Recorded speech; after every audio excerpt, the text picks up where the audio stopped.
Kahit na ano sabihin mo, Antero, hindi ako makukumbinsi sa ginawa mong yan.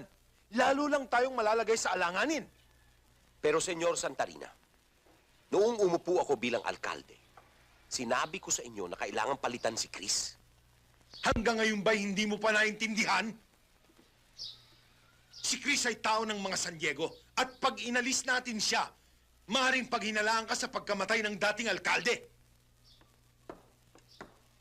Tayo, Senyor Santarina. Tayo. Tayo kung tayo. Ang importante ngayon, tagilid ang katayuan mo.